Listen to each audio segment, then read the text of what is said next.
Welcome again to Designing and Using School Grounds to Support Mental Health for Children, Young People, Teachers, and the Community.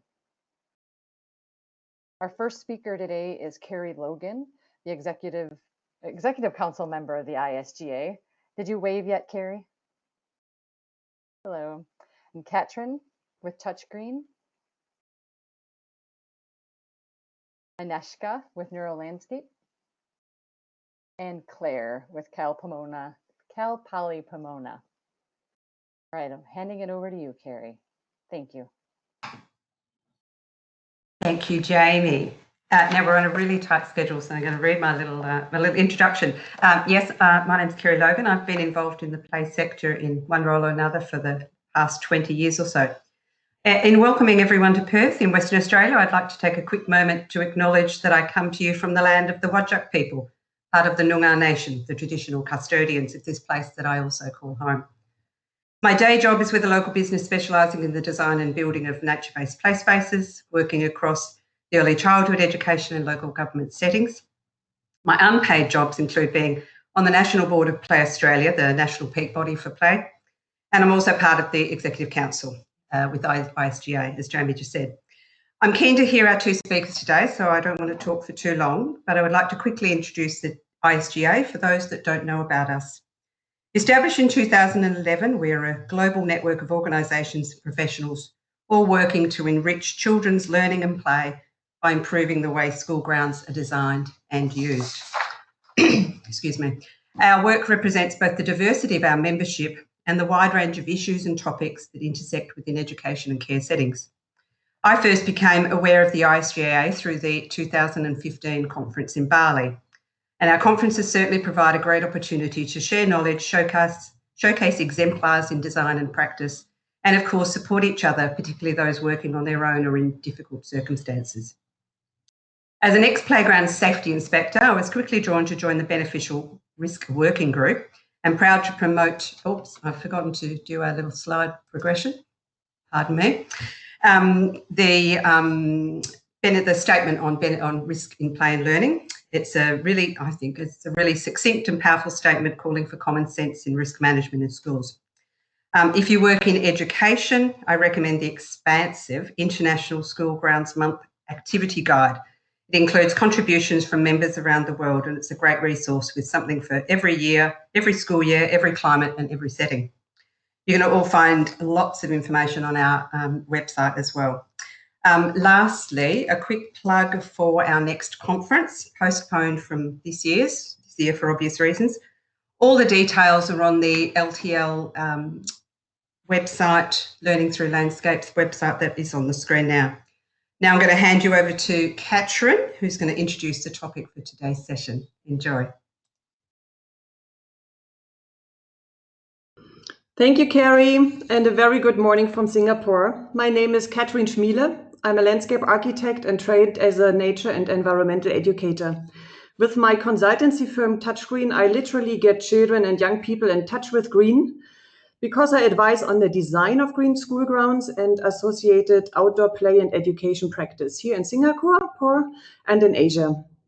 And as a council member of International School Ground Alliance, I am pleased to introduce you to the topic of this webinar, Designing School Grounds to Support the Mental Health of Children and Young People.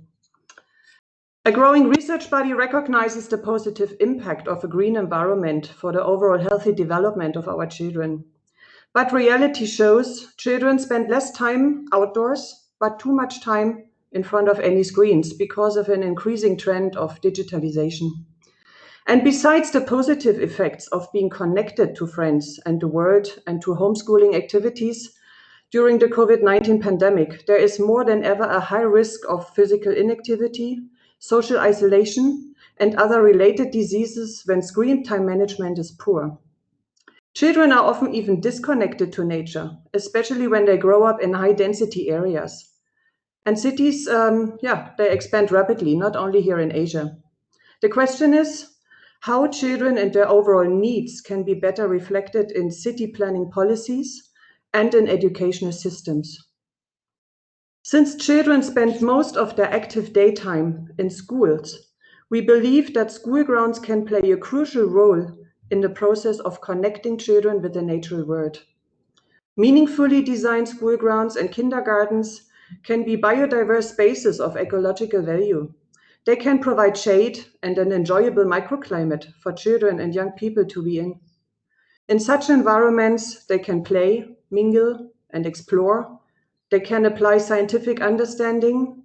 They can gain hands-on skills and creativity, all activities that go beyond the knowledge transfer inside the classroom. Such designed schoolyards can decrease stress levels and support mental health on a daily basis.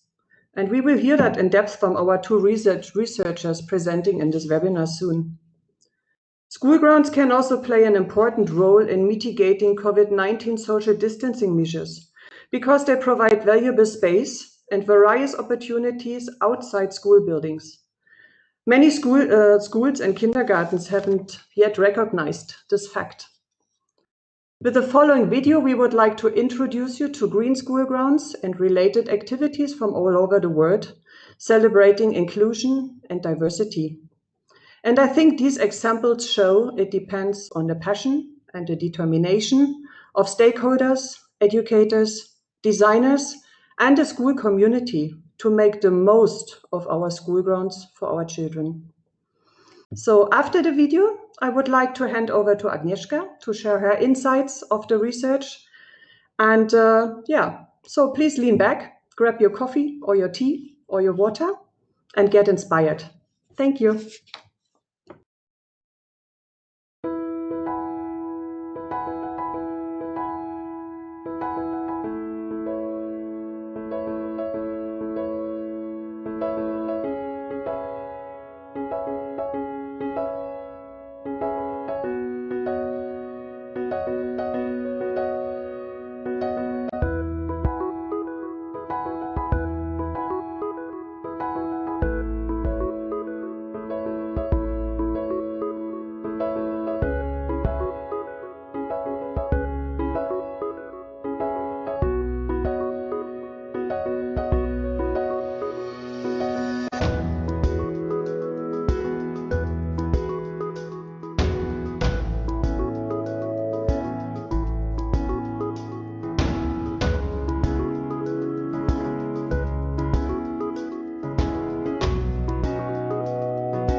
Thank you, Kathrin.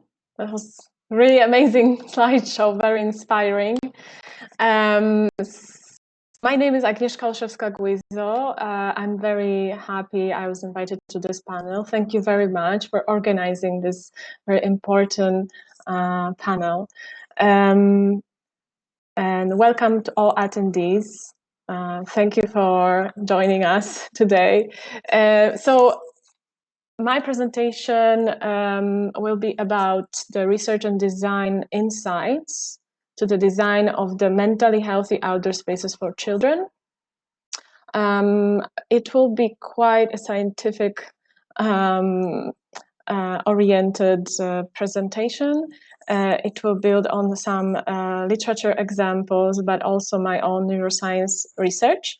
I would like to thank specifically Weronika Gąsior from our team, who is our mom on board, NeuroLandscape. Thanks, Weronika, for also being here despite the very late hour in Europe. Okay, Okay, I will first touch upon some experimental research that is part of the systematic review by the expert group from the ECLIPSE mechanism, where we selected and filtered out some very important and relevant good quality studies that talk about beneficial types and components of green spaces for children. And also I will introduce some of my own research using the neuroscience tools. And of course, I will try to extract some design implications of our possible interventions. So first of all, we have to note that the early childhood environmental exposures impact the life and mental health and well-being throughout the life. The exposures, even in the prenatal phase, the environmental exposure that mothers experience can impact the neurodevelopment of child.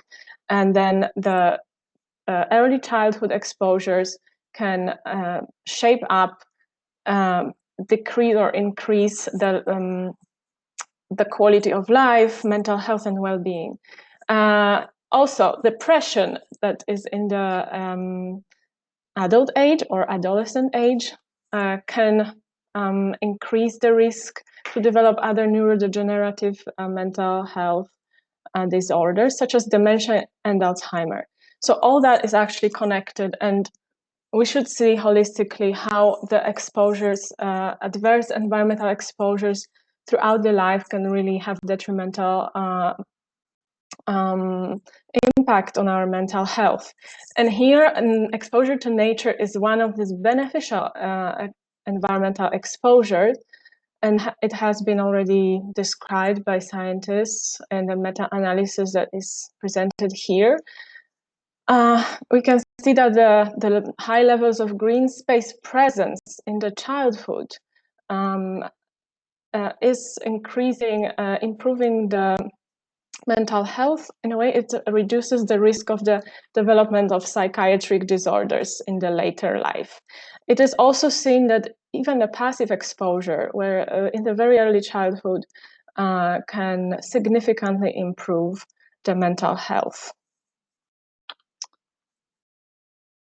What we could be interested to achieve through the outdoor space design for children is to reduce their inattention and increase their attention patterns so that they could score better at school and learn better.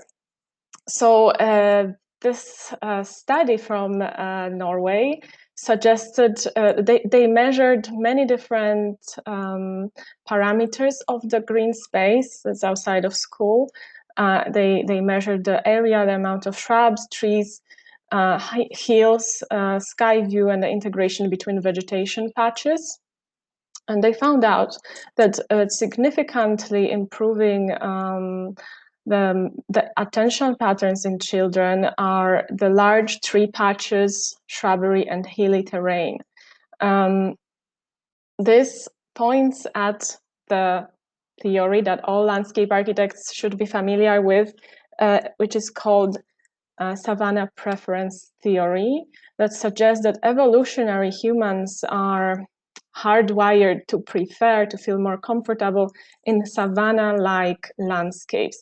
And when we look at our typical parks designs, urban parks designs, they also usually possess this characteristics of savanna, which is the open grassland where we can see far distance, with tree patches and shrubs patches with some defined edges to them. Another interesting thing that the study observed was that actually attention can decrease with the longer stay outdoors. So it may not be that the longer the outdoor stay, the better for the attention. It could actually be more important to provide the frequent and regular stay outdoors rather than these that take a long time. Going back to the hilly terrain, that's the first design strategy, the first design tip. There's just something about mounds that make us want to interact with that space, and it has been already introduced in many different playgrounds, that the diverse landform and the natural asymmetry introduced through the terrain, it's really important to create this very natural feel to the landscape. Another thing that we may want to be interested in providing for the kids is to reduce their problematic behavior and regulate emotions. So in a number of studies, it has been found that, of course, there are social issues that play a role here, just such as mother's education. It has been found that these effects are more pronounced in children with mothers of lower education level. But in general, the residential greenness and proximity to child's residence might result in a better childhood emotional status. So it is not really the trait of design of the outdoor space of the schoolyard, but rather it points again at the environmental exposure and nature that should be a background to everyday life. It has been also found that the preschoolers improved most in behavior and self-regulation when their homes were surrounded by plentiful tree canopy. The trees is a very important element of the landscapes, especially mature trees are very symbolic. They have even a symbolic archetypal meaning. We recognize the trees as dominant in the landscape, and children definitely recognize them as a very imaginative type of play. Weeping willows can provide a hideout, and a lot of different things can be done with the trees, fruits, leaves that those trees provide. Also, they provide a lot of shade. Another thing that has been studied is the quality of life, and here studies are not conclusive as to whether the accessibility, proximity of nature predicts the health-related quality of life. So it seems that it's the mere accessibility of nature may not be enough, and rather the quality of this nature and the nature exposure could play a role. It has been found here that the tree patches and patches further apart from each other have created this significant effect for the quality of life in children. When it comes to specific types and components of landscape, again, mature trees, regularly shaped landscape, sufficient openings and closings of the views, and clearly defined edges. that points again at the savanna-like preference, savanna-like landscapes. And therefore, this small photo of Teletubbies, this is the land, they live in the land that very much like, is very much like the savanna. Also, the studies found that the urban versus rural children have different sensitivity to this nature exposure, and that's most likely dictated by the experiences they have and their sensory stimulation they are used to. That points out to some more spontaneous type of vegetation that is usually often lacking in the cities versus the rural areas. It is very useful and very important to leave some plants to go as they would grow naturally. Don't mow the lawn. Leave the trees to drop their fruit and leaves on the ground and let children play with that.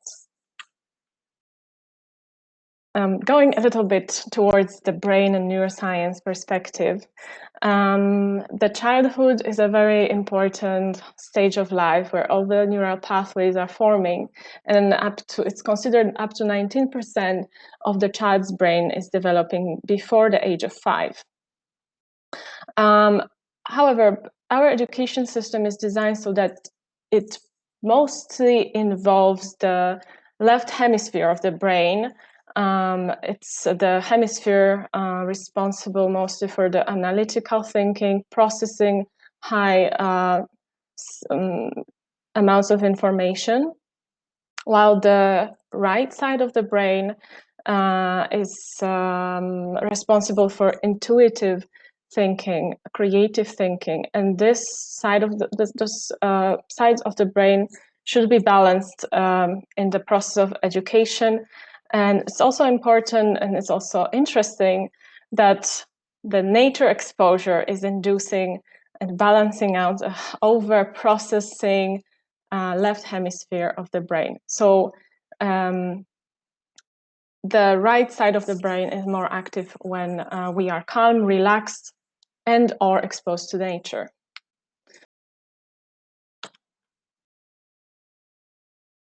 Next slide. Okay. In my studies, even though I was mostly scanning the brains of adults in different parks and gardens, in different urban spaces as well, I think a lot of my research applied also to children, probably even more so, because what I am studying are the passive exposures to different types and components of landscapes, trying to find out which are those specific types and components that are triggering the positive, beneficial brainwave activity. In my research, I came up with the so-called contemplative landscape model that consists of 7 key components of the landscape view, which unfortunately I don't have time to go too much in details with them, but it's mainly about layers of the landscape, so how deep we can see into the view. Then the landform, and again here it's some of the savanna is popping up with the undulating natural lines and forms. Then the vegetation, color and light, compatibility, archetypal elements, which one of them is the mature tree, and character of peace and silence. So I have found that not all nature exposure is generating the same brainwave activity. There can be more or less stimulating positive effects exposures. So here is an example. We can see in the first plan the quite normal, I would say, standard playground, but I would say this playground is providing highly valuable nature exposure, and not because the the equipments are made of natural materials, but rather that the views that are surrounding this playground provide this contemplative, passive, subconscious exposure to nature. We can see the defined edge of the tree patch and the hilly landform, the open space, and the quite long distance view. These trees are changing seasonally, and they will provide a lot of like stimulation, and the cycle of seasons will be visible here. So in the end, it is quite a healthy playground. To conclude, I would like to have some major points. So the first of all, nature exposure in children is very important to shape their mental health and well-being for the rest of their life, until late adulthood and elderly age. Nature could play, it would be already a lot if nature could be a background to any other activity that children have in the outdoor space at their schools. And most playgrounds actually have that potential. Landscape architects know a lot of tricks and strategies to implement that healthy views, healthy environmental exposures into the virtually any outdoor space. Also, from the research, it seems that the frequency and quality of nature exposure can be much more important than the duration of the stay. Specifically in the urban areas, the tips for design that will definitely generate some stronger effect as compared to rural areas, and also these things that are possible to implement in the urban areas are mature trees, preservation, planting, and just using their potential, giving access to them, even visual access. Then undulating landform, and that also means introducing some contemplative landscape features into the landscape views. At the end, I want to point out that this is just science, even though in our times, science is considered to be as close to truth as it gets. This is not entire picture, and for the decisions, the case-to-case scenarios have to be taken under consideration. So that's pretty much it. That's just science. Thank you very much for your attention, and please feel free to ask any questions in the chat box. Visit our website or send us email. Thank you.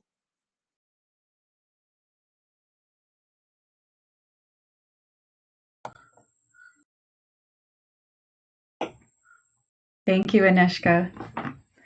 Hi, everyone. I'm Claire Latane, and tonight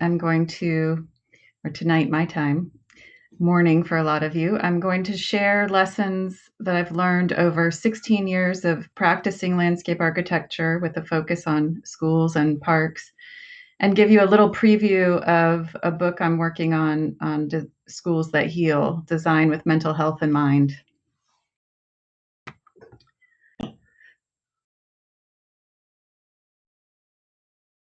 More and more in education, focus is being placed on adverse childhood experiences and the likelihood that students have suffered trauma because of its lasting impacts. And it's important to understand that the symptoms of trauma and adverse childhood experiences are often invisible or misleading. Students might act out fear with anger or hyperactivity, or by completely checking out. While more and more young people open up about anxiety and stress, in many places and populations, mental health still remains a taboo subject and largely untreated. Education experts, for this reason, suggest more and more to treat all students as if they've struggled with adverse childhood experiences or trauma, because the likelihood is that they have. Our children and teenagers are under the added weight of trying to fix a world that we have let crash in on their futures. From climate change to gun control in the face of school shootings and daily neighborhood violence, to today's protests against police violence and in support of Black Lives Matter and a more equitable, just future. Research shows that school policing does not work to make kids and teenagers feel safer. In fact, it makes them feel less safe and actually less likely to go to college, especially for Black teenage boys. The physical environment that our students are going to don't support their mental health and well-being. In fact, they often do the opposite. As we've heard from Agnieszka, we know that there are qualities that can calm students, relieve stress, reduce heart rate, reduce the likelihood of students acting out in disorderly conduct and crime, and help students show up ready to learn. Schools can be designed as restorative environments like these that help students feel safe. The design strategies that I'm going to share were developed for existing urban schools, but they can be used in any school. And these are based on 50 years of research in environmental psychology, health, and landscape architecture. They can be grouped into 3 themes: nurture a sense of belonging, provide natureful environments, and inspire awe. We'll start with nurture a sense of belonging. First, we need to conduct an inclusive design process. Despite the fact that students and teachers have the most at stake from their school design, they're rarely involved in the design process. The simple act of asking students and teachers what they experience and need at school gives us important insights into how schools are used and perceived, and it also helps students feel valued and heard, both vital ingredients in nurturing a sense of community and belonging in children and adolescents. No matter what age the students are, they know their campus and how it makes them feel and which places work and don't work.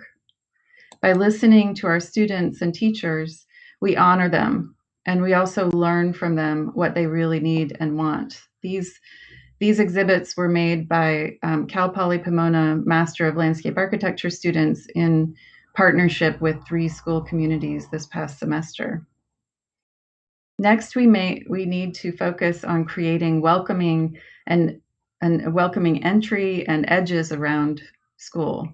This is the same school rebuilt after earthquake damage, and you can see which one feels more welcoming to the community and which one is described most often as a prison.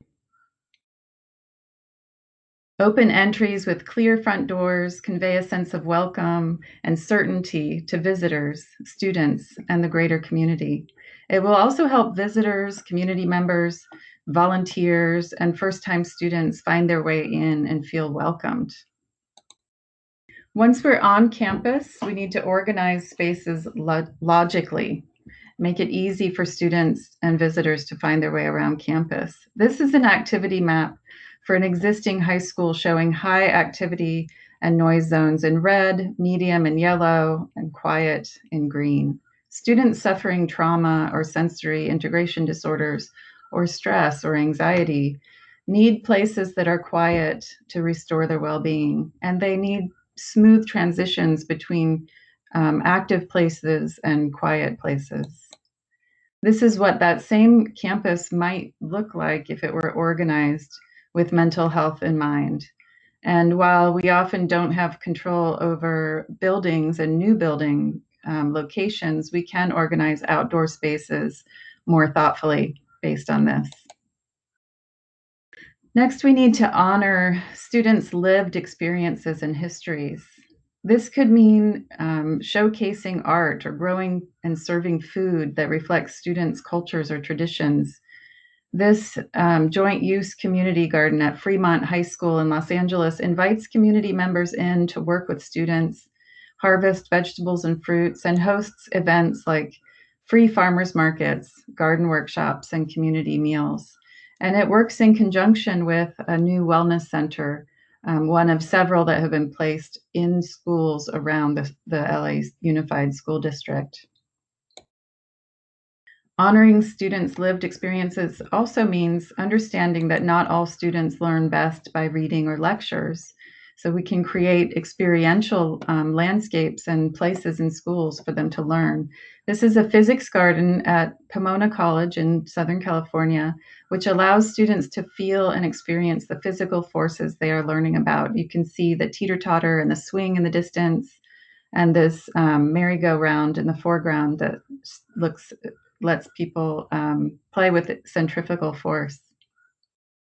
Even in the most natural settings, we need to find design opportunities to invite and welcome all abilities, ages, and experience levels. Universal design and accessible design should not mean no nature, and nature should not mean inaccessibility. And we need to create quiet places and cozy spaces. Again and again, students ask for places where they can go to de-stress. Students of all ages ask specifically for this, and yet most schools have nowhere to go. Small spaces away from activity can provide respite, as well as places to hold community circles for restorative justice, where students and teachers can repair the relationships with each other, and themselves and the greater world. Students rarely have enough places to sit. It seems like a simple issue, let alone lie down, walk, rock, and swing. So many schools look like this, with students standing between breaks or at lunch or skipping lunch because there's nowhere to eat. The scarcity of seating or anything else creates competition and hierarchy. And especially now after COVID-19, we need to provide plenty of seating opportunities to allow students to socially distance safely. This could mean hammock clusters where you sort of get this determined space, and also provide social opportunities as well as alone time. Or it could mean swinging. You can see these seniors and very small children swinging, and yet most schools have banned swings from the environment. Swings help us, all of us, get back into our bodies and de-stress and breathe and relax. The next theme is provide nature-full environments. Building equity on schoolyards includes equity between species. Make sure your design provides healthy places for birds, pollinators, and insects to live and thrive. And while you're at it, don't poison our children and youth. Chemical pesticides, herbicides, plastics, rubberized play surfacing, and other petroleum-based materials are toxic waste disguised as eco-friendly products. Avoid them. Design with nature to reveal or bring back natural processes. This was the site of a hidden spring 5 years ago on the Cal Poly Pomona campus. It was covered by irises and vinca, and the science department, some of whom had been teaching for 30 years, remembered something that looked like and felt like a creek. So they raised a little money from an alumni donor to reveal this system of seeps and springs along the base of this little hill. And it's become one of the students and faculty and administrators that use the building behind it, favorite spaces, with native plants inviting dragonflies and tadpoles and all kinds of creatures that used to inhabit this site. It's a place for learning. Kindergarten through 12th grade schools bring their students here, as well as the science department on campus. Big open areas make students feel less safe and correlate with more student crime and disorderly conduct. We need to place trees and gardens strategically where students can most benefit from them. Sharon Danks has been really active, who's on this in our audience today, with advocating for the California state standards to suggest that trees and gardens might be placed in schoolyards where children are instead of around perimeters. This high school in a neighborhood in Berlin was designed with the school students and the community with mental health in mind. Trees and gardens break up the large courtyard, and there are plenty of contemplative spaces. You can see it's very different from the previous high school image. Seating can happen along the low walls, boulders, steps, and platforms placed around the school grounds, and the schoolyard feels more like a garden than an empty yard where students are watched. The students love their school, and the community is invited to use the grounds on weekends and after school. And developing school grounds where the students are proud of and the community is proud of is a way to improve mental health and safety and sense of belonging. This high school in Fairfax County, Virginia, is built organized around several courtyards with classrooms and big windows looking out into the courtyards. Placing trees where students can see them from classrooms and cafeteria windows helps reduce stress during and after tests and boosts academic performance, as well as plans to go to four-year college. Of course, to be effective, we need to work with teachers and administrators to uncover windows. Too often, our school windows look like this, and it's often neglected point of conversation to ask teachers why and administrators why, so that we can remove grates and blinds and encourage those windows to be open.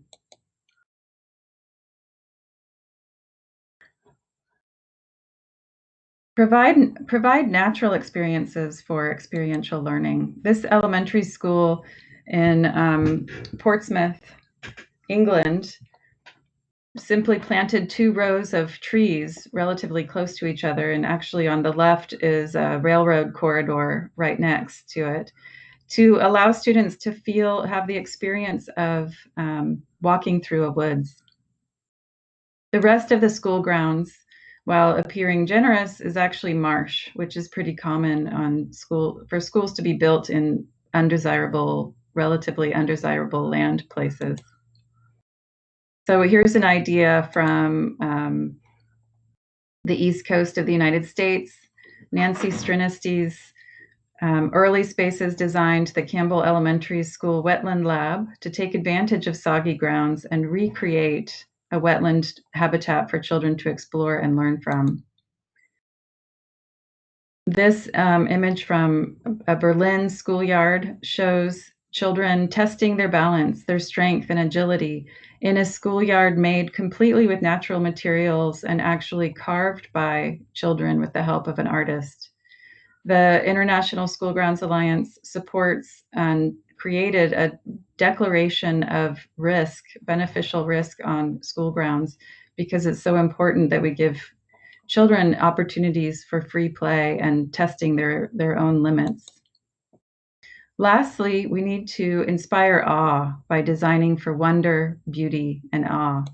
Researchers at UC Berkeley, in a project called Project Awe, found that awe-inspiring experiences like sunsets, artworks, music, and grand nature improve our mental health and bring us together.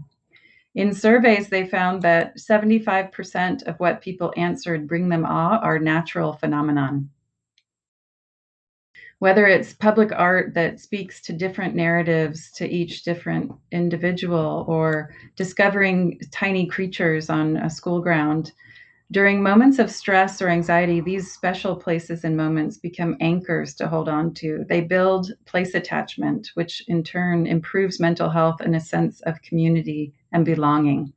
Students whose curiosity is sparked, who are inspired, awed, or simply comfortable, are more likely to show up and ready to learn, which is ultimately what we want, for students to feel connected to their schools, and like they belong there and like they matter, something that students in too many of our schools and communities around the world don't feel.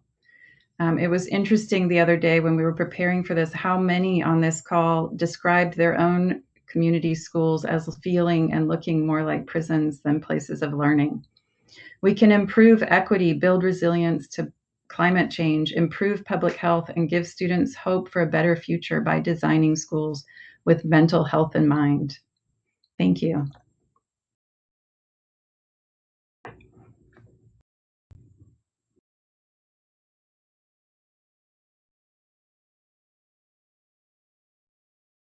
Thank you so much, Claire. I'm waiting for some more questions. Does anyone have any questions? I don't think we've received one yet. I'm pretty much sure everyone is like just, wow. That was fantastic. Yes. I've got lots of things noted and asterisks, and it was wonderful. Thank you both. Yes, thank you both. Kathrin said that was somehow some technical difficulties, so I don't know that she's going to join us back up here again as part of our discussion. But so you're all stuck with us. The video will be available as a recording. We'll send it out afterwards. And the presentation. So so this is right. Yeah. Why don't you keep talking? This was in case people were asking, hey, show us some more examples. And this is a school in Los Angeles, Eagle Rock Elementary School, that Jamie and Sharon are familiar with. Sharon actually gave quite a lot of advice while we were designing this school to improve stormwater management, but also mental health and well-being and activity level. Let's see if I can scroll through. And it's a typical 100% asphalt play area with all the trees and good stuff on the outside. So we designed this. You can see collaborators there on the right, Sharon Danks, and then Dr. Bevan Ashenmiller, who's an environmental economist, was the PTA president. Dr. Marcy Rainey, who's a kinesiologist, studied the schoolyard transformation before and after, and has a really good article out in Preventive Medicine, I believe. So this is before and after. And some of the findings were that students were much more physically active. This is like right after planting. You can see how tiny those trees are. And even very simple moves, because this is a relatively small project for removing asphalt and working with the school district. It was a $350,000 project, which to me sounds like a lot, but in school language is not very much. Even just this small row of trees, there's 2 there out of 5, gives a sense of separation and quite a little bit of respite for this one child walking through the space where all the activity is happening on the other side. This learning garden doubles as a play space. The children leap during recess. It just becomes this wild, beautiful look at how many different ways children can use play space. The mulch, there's a big mulch area around the back here. On the other side, that was specifically recommended by the principal because she knew that kids needed places to dig. And it became. Sorry. We have now a whole list of questions. We have a few questions. I'm sorry to interrupt you. I don't know, Kerry, or I would like you to, Claire, finish whatever you would like to describe about the slide, and we probably have enough time for a couple of questions that Kerry is going to choose while you're finishing up. Sorry about that. No, I think this is just a really good example of multi-purpose design. You have place for a class, place to sit, place to learn, place to explore. And with this, and I think this answers Anna's question that I can just see in my chat box, the teachers had to agree to removing all the rules, playground rules, before Marcy's study, because she couldn't study the change in behavior with rules in place. So where there used to be zones that students were allowed to play in, before this was implemented, they got rid of all zones.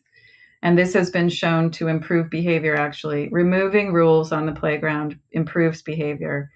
And the supervision, which you could see in the Berlin schools, you really can't see across the whole playground, and that is a good thing, because students then feel autonomous and in control of where they get to go and where they can see. And because plants, usually school budgets are tiny, and plants go in tiny, and trees go in tiny, teachers have a good 3 or 4 years or 5 years to get used to how to keep track of students while the plants and trees grow in. I like to talk to schools about the difference between supervision and surveillance. Yes, one doesn't mean the other. That's a great point. Yeah, they're not prison yards. These are not prisoners, so we don't need to keep them under constant surveillance. Mm-hmm. There was a lovely research project in New Zealand a few years ago where they a university encouraged several primary schools, elementary schools, to get rid of their rules, or to at least evaluate and get rid of some. And the school that got rid of everything had the greatest improvement in behaviour. And yes, the zones is another thing.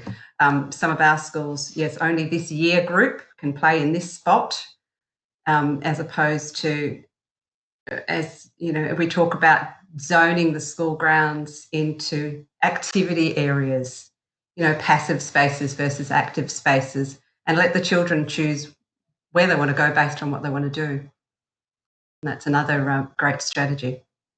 So policy was one of the key questions, I think. How do we sell it to schools?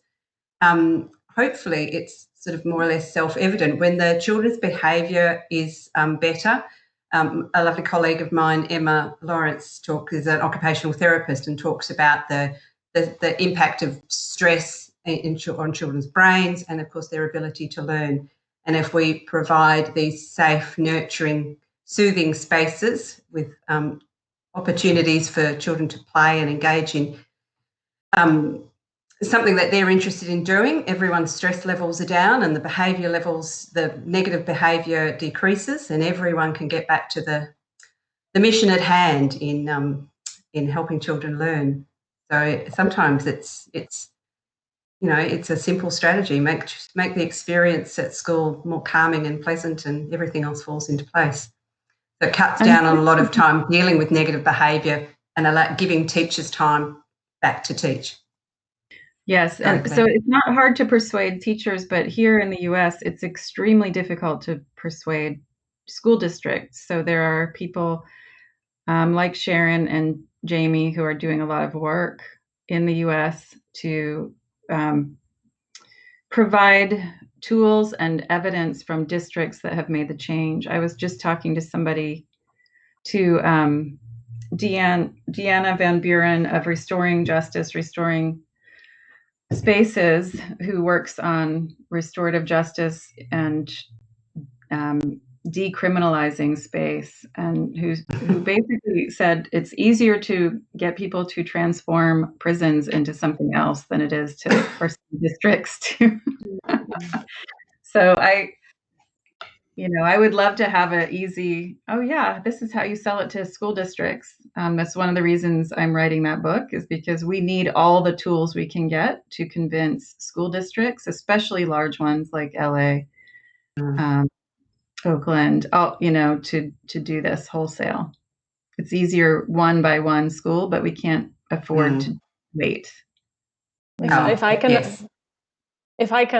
add to that, just a side note, I've heard on one of the conferences that the policy is pretty much politics. So in the ideal world, having all the evidence is enough. But in the real world, unfortunately, there is much more things to meet up.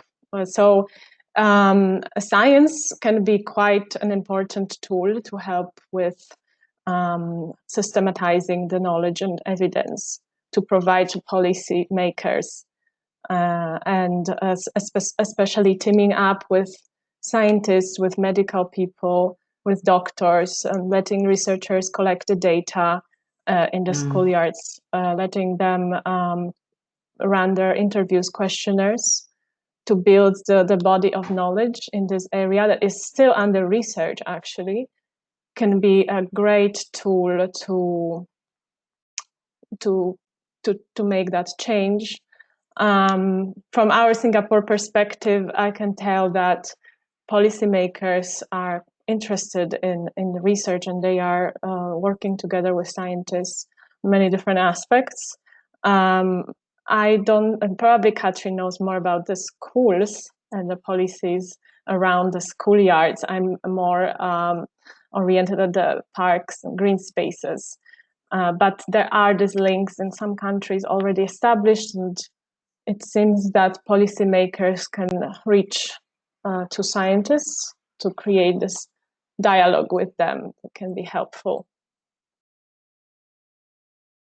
Yeah, I think policies are different between schools, of course. I would like to add on this, but it is more to see the potential of the green schoolyards. And I think if school communities have really seen the great potential that they can offer the children beyond the classroom, and that they really can take care of skills and all these beneficial impacts we have heard in this webinar, then I think it is possible to adjust policies. They are much on safety and on risk management, and risk belongs also to the experiences of children. They should even get this in schoolyards, so it's all manageable. And I think it is really to see the beneficial impact of green schoolyards and to really make a difference. And from there, you can really find the next steps, I think. Yeah. Thanks to Agnieszka's research, and much like it, we're making steps. I think we're nearly out of time, Jamie. We are over time by a minute or so.